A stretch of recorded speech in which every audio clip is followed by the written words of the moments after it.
Escribimos un nuevo capítulo en esta serie de programas dedicados a los judíos y a las judías que han sido eminentes en el mundo de la ciencia.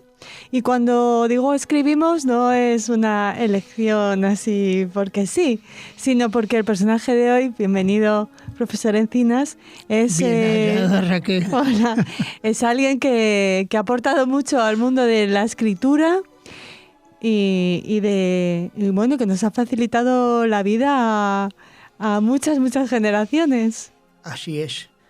Nuestro personaje, Laszlo Joseph Biró, o Ladislao José Biró, pues fue un inventor y periodista húngaro que luego se nacionalizó, ya veremos, argentino, y fue autor de más de 32 inventos, entre los cuales destaca la pluma esferográfica. Pero si yo digo esto, quizás algún oyente argentino que tenga por lo menos 20 años más que yo, pues quizás le suene, pero mejor vamos a decir bolígrafo. Muy bien, o si hablamos de Argentina, la virome, ¿no? La virome.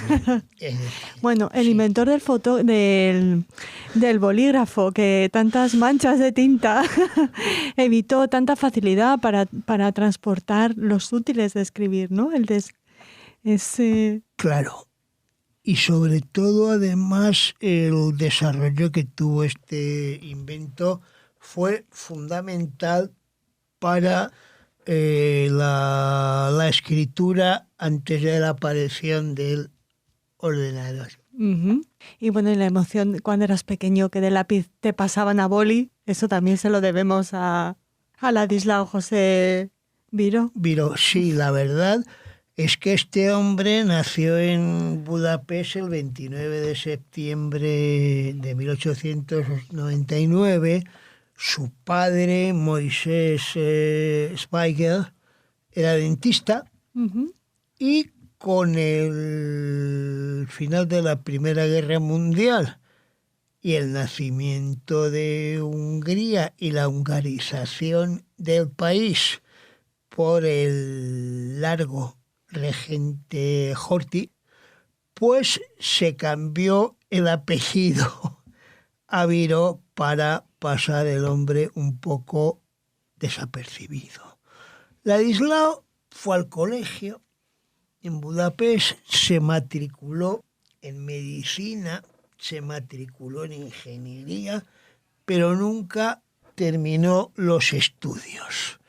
Su vida, tras eso, se dedicó a la escultura, la pintura, a hacer de corredor de automóviles, hipnotizador, periodista, inventó una lavadora e hizo su primer dinero curioso haciendo una transmisión propia directa de automóviles que la compró y la archivó la General Motors norteamericana para no perjudicar a su propio sistema. La quitó la compró para quitarla del mercado. Exacto. La transmisión que si se rompe es un drama. Claro, y era mucho mejor. También creó un sistema de levitación para trenes, que yo creo que probablemente sería en el que se inspiraran los creadores del talgo español. Inventó el napalm, la resina fenólica y un método de separación de isótopos. Es decir, para no tener ninguna titulación, no estaba mal el tema. En 1931 presentó la pluma esferográfica en la Feria Internacional de Budapest. Y toda la década de los 30 se la pasó mejorando el sistema. ¿Por qué? Porque el invento inicial lo que hacía era en realidad entintar la bolita, la punta del boli, cambiar el estilo, por eso se llamaban plumas estilográficas, estilos, es la punta porque era el estilo con que escribían los griegos en la antigüedad, y por esta razón él se fijó en las rotativas de los periódicos y lo que quiso hacer es mejorar el tema de la tinta para que se secase mucho más rápido. En 1938 registró la patente, primero en Budapest y luego en París, y ese verano, cuando estaba veraneando en un balneario yugoslavo, el hombre estaba escribiendo y uno de los huéspedes del balneario se lo quedó mirando y le dijo, digo, ¿qué aparato más interesante tiene usted? Y el otro le contó, bueno, pues toda la historia. Y se le voy a dar mi tarjeta. Ponía la tarjeta ingeniero Juan Justo, presidente de la República Argentina. Dice, cuando quiera puede venir usted a mi país invitado a residir. Hay que ir a los balnearios yugoslavos, sí, Ángel. O a Carlo Vivari o a Baden-Baden. Sí, está bien, no estaría mal. Y entonces Miró, en principio, se quedó con la idea en la cabeza, pero se trasladó de Budapest a París cuando comenzó la Segunda Guerra Mundial. Como tantos otros, ¿no? Como muchos otros askenazíes. Y de allí salió corriendo en el año 40, en cuanto los alemanes ocuparon la ciudad Luz. Y este hombre decidió hacer caso del doctor Justo y se fue a la Argentina, a donde llegó gracias a un visado que le había concedido el presidente del país, y allí montó la Sociedad Sudamericana Miró en Buenos Aires para perfeccionar el invento con su socio húngaro Jorge Juan Meines, el cual también le ayudó muchísimo a ir perfeccionando toda la maquinaria que ayudase a crear bolígrafos más buenos que los anteriores que él había probado. De hecho, en el año 41, en junio, presentó una nueva patente y en ese mismo año creó la primera versión comercial del bolígrafo con el nombre de Éther-Pen. ¿Cómo? Éther-Pen. Éther-Pen. Sí, pluma de éter, curiosamente. Entonces, el Éther-Pen lo fue mejorando y en el año 45 se lo vende a la Evershaft Faber de los Estados Unidos por la modesta cifra de $2 millones. Bueno, claro que en aquel momento... Que en aquel momento... Era una millonada. Aquello era una fortuna. A mí tampoco me importaría que me lo dieran ahora. Tampoco. Por un invento, ¿no? Y entonces, con ese invento, lo sacaron al mercado con el nombre de Virome. ¿En Argentina o en el resto? Argentina, de momento, para comercializarlo, combinando los nombres de los dos inventores, Viro y Meines.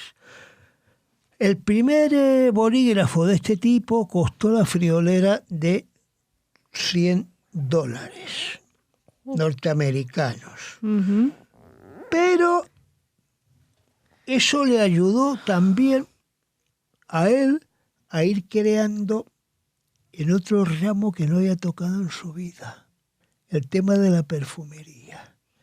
Y con parte de lo que le sacó a los norteamericanos. Qué hombre más curioso, ¿no? De intereses tan múltiples. Y tan variopintos, además. Total. Y tan poco semejantes, ¿no? Sí. Entonces, le invirtió esa parte de capital y creó en 1945 y 1946 nada más y nada menos que 22 perfumes. En Argentina, que tuvieron fama a nivel mundial. En este país, en el año 49, el bolígrafo bajó a 11,90 USA, con lo cual pues fue bastante accesible. Animado por el éxito en Argentina, se enteró de que existía un señor en Francia llamado Marcel Big, que empezó a fabricar un bolígrafo conocido como Bic, del cual en la actualidad la firma produce la friolera de 20 millones de unidades diarias. Bic. ¿Era su competencia o se unieron? No. Él firmó un acuerdo con Marcel Bic, se unieron y empezaron a trabajar también con los americanos y crearon con el tiempo un bolígrafo que no solamente escribía hacia abajo, sino también hacia arriba y en aquellos lugares donde no había gravedad.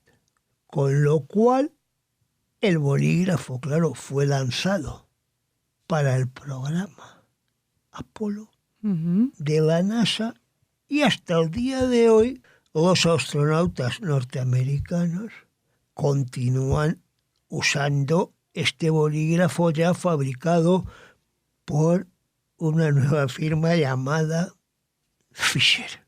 O sea que no es cierta la anécdota esa de que los rusos ganaron la carrera espacial. Bueno, que iban por delante porque ante la dificultad para escribir, y los americanos ahí pensando cómo podían hacer un boli que escribiera en el espacio, los rusos utilizaban un lápiz. Los rusos les presentaron, cuando ellos presentaron en el vuelo Apolo-Soyuz este bolígrafo de Fisher, les presentaron un lápiz de mina de grafito que no se rompía. Con lo cual, pues los americanos, claro, se quedaron alucinados, aparte de ver la estructura del Soyuz. Pero eso ya lo dejamos para otra historia. Historia espacial.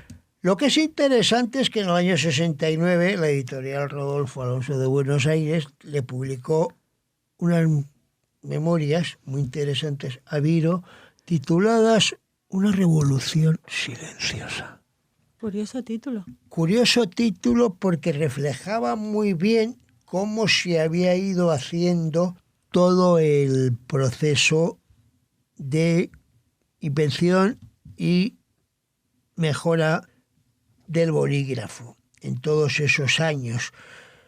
Viro saltó a la fama también cuando el Correo Argentino editó un sello precioso con su cara y el bolígrafo para conmemorar el 50 aniversario de la invención de la pluma esferográfica. Y además también hay que decir que el día de su nacimiento, 29 de septiembre, fue declarado en Argentina Día del Inventor. Viro falleció en Buenos Aires el 24 de octubre de 1985. Pero debe ser el personaje más conocido en la Argentina después del general San Martín y Gardel por haber inventado precisamente ese bolígrafo que en Argentina quedó hasta el día de hoy con la denominación de Virome. Qué bonito. Además es reconfortante que por fin un inventor no tenga problemas de patentes ni le roben la idea, ¿no? Bueno, que tantas veces hemos hablado aquí de esos casos tan cuando tristes. Cuando tuvo que andar haciendo tantos oficios y tantas cosas, todo eso le sirvió un poco para pensar y centrarse en su actividad. Y en ese sentido me recuerda un poco a tu interlocutor. ¿A ti? Sí, porque uno también ha hecho sus peripecias por la vida antes de llegar a ser profesor de la Universidad Complutense de Madrid. ¿Cuántos exámenes habrás firmado? ¿Cuántas tesis y cuántas cosas con el invento de Ladislao José Viro? Lo seguimos Desde luego que utilizando sí. en versión azul, roja y negra. Hasta el próximo programa. Hasta el próximo programa, Raquel y queridos oyentes. Un placer.